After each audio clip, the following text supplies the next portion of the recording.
Abay kaya hindi naman pala natatakot ang mga kongresista, lalong-lalo na itong si Representative Zamora sa susunod na eleksyon sa 2028 elections.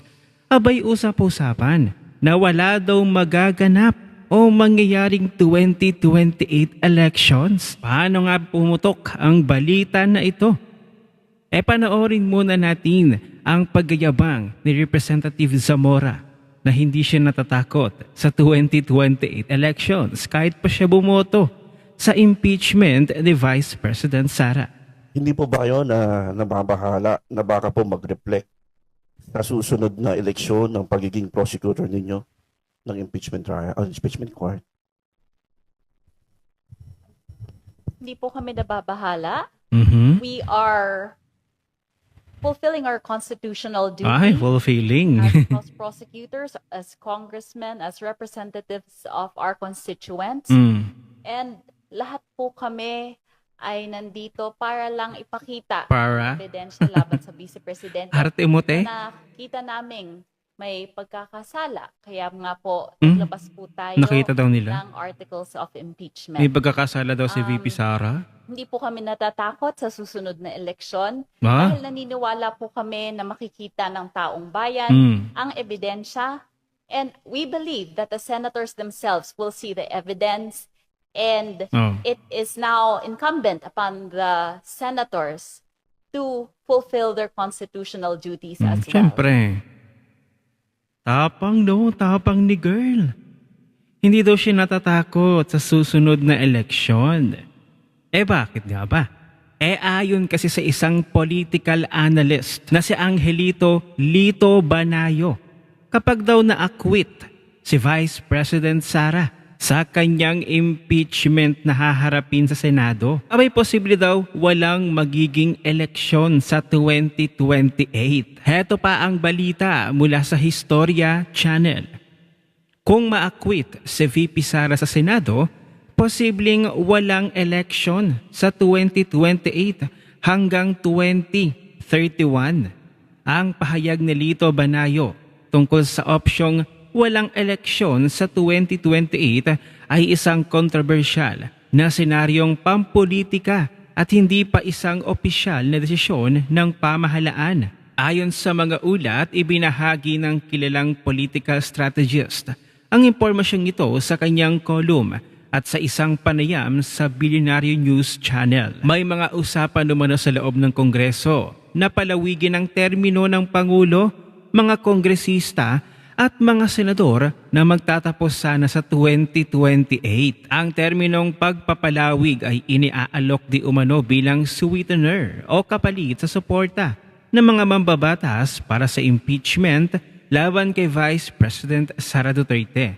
Isasulong umano ang pagbabago sa saligang batas o CHA sa pamamagitan ng CONAS upang gawing legal ang pagpapalawig ng posisyon. Kung sakaling maabsuelto si VP Sara sa Senado, ang plano umano ay ipagpaliban ng halalan mula 2028 patungong 2031. Hagi rin umano ng usapan ng pagpaparami ng bilang ng mga senador hanggang sa 64 na miyembro sa ilalim ng umiira na 1987 Constitution ng Pilipinas. Ang pambansang eleksyon ay tuloy na tuloy sa May 2028. Ang mga inilahad ni Banayo ay itinuturing pa lamang na mga ekspekulasyon, politikal na estratehiya at babala sa publiko ukol sa mga posibleng galawan sa likod ng pinto ng mga nasa kapangyarihan.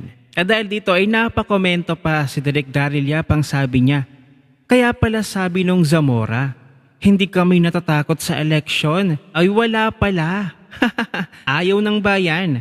Huling gumawa niyan, tatay ng presidente ngayon. Sana maalala niya. So ayun, posible talaga na mawalan ng 2028 elections. Ay kung ma-acquit talaga si VP Sara, kasi dire-diretso na ito si VP Sara sa 2028. Talagang iuupo na lamang ito bilang presidente ng Pilipinas sa 2028 elections. Kaya pala itong si Representative Zamora ay hindi daw natatakot sa susunod na eleksyon. Ang espekulasyon wala palang magiging election sa 2028. So kaya pala siya hindi natatakot. So sa espekulasyon na ito, ay magiging tama na naman si VP Sara na hindi talaga bababa sa pwesto si Mr. President PBM. Gaya na rin ang sabi ng kanyang ama, ni Vice President Sara na si dating Pangulong Duterte.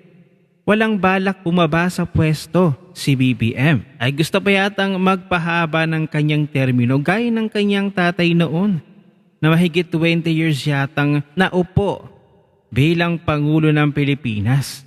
Diyos ko po, ipapahayag pa ba tayo na ma-extend na naman ang termino ng isang Marcos? Diyos ko po, pabagsak na ng pabagsak ang ekonomiya ng Pilipinas.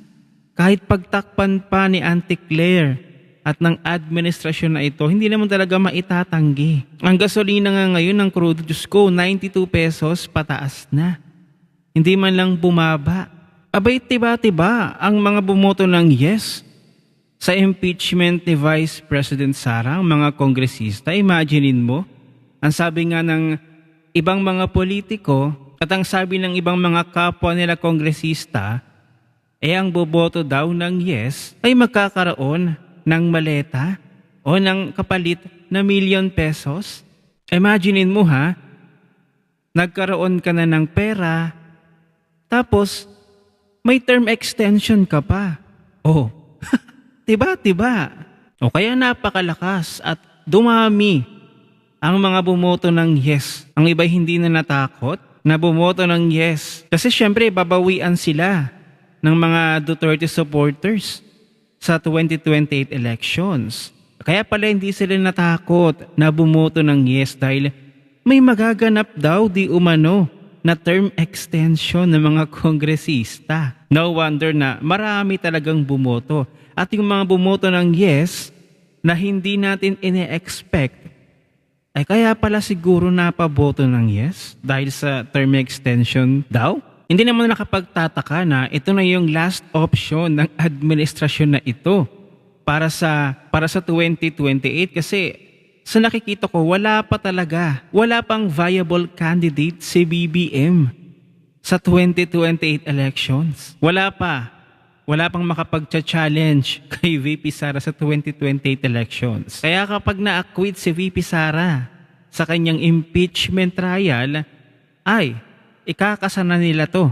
Itong espekulasyon na kumakalat, kuno na term extension daw ng mga kongresista. At syempre, extension na din ng pagkapangulo ni Mr. President. At sa ideya na gagawin pang 64 ang senators, Diyos ko po, ito nga 24 senators, ang gugulo na, nag-aaway-away na, dadagdagan nyo pa, gagawin nyo pang 64. Diyos ko po, maawa na kayo sa taong bayan, isipin na ninyo ang kapalaran at kinabukasan ng taong bayan. Hanggang ngayon, ganito pa rin ang iniisip ninyo, term extension, dadagdagan yung miyembro ng senators.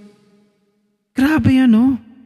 Sana'y magtrabaho na lang kayo para sa bayan, para sa mga Pilipino. Ay wala, ganito ang ginagawa ninyo, talagang pamumulitika simulat sa pool. Nang dahil lang ito ha, sa isang babae, kay Vice President Sara, nagkaganito ang lahat, ano? Grabing pag-aksayahan ng panahon ang isang Vice President Sara, ganun siya, kalakas. At kapag natuloy ang term extension na ito, ay sigurado, baka matuloy na ang people power. Baka maulit na naman ang nangyari sa iyong tatay, Mr. President, nang mangyayari naman sa iyo. Gusto nyo ba yun? Nang dahil lang sa kapangyarihan. So, kung hindi nyo naman madadala sa hukay yan, hindi ba kayo natutuwa na nagkaroon kayo ng kapangyarihan, ng opportunity, na maging isang leader ng bansa na siyang inaasahan ng mga Pilipino na magli-lead patungo sa magandang kinabukasan ng mga Pilipino. Kaso, anong nangyari? Wala. Naandyan lang kayo sa inyong posisyon pero ang mga Pilipino parang napabayaan. Kung kayo ang tatanungin, pabor ba kayo sa magaganap na term extension daw di umano ng mga kongresista, presidente at senators at dadagdagan pa ang mga senador? Ang gulo na. At papayag ba kayo na mawalan o mawawala ang 2028 elections. Ano ang inyong opinion? I-share mo na ang video na ito. Mag-iwan ng comment at like yan sa ibaba at magkita-kita ulit tayo sa susunod na video.